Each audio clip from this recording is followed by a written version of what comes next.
Keep your hands up and your chin down.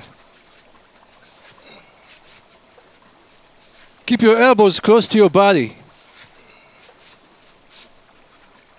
Keep your shoulders high to protect the chin. Move your head randomly so you become harder to hit. Keep your wrist straight and close your fist tight when you punch. Exhale when you punch. Get your hands back faster after you punch. Use your hip and push from the ground when you punch.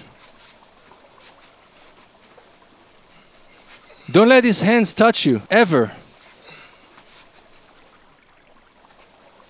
Protect your head with your other hand when you punch. When his hands are too low, go for the head and vice versa.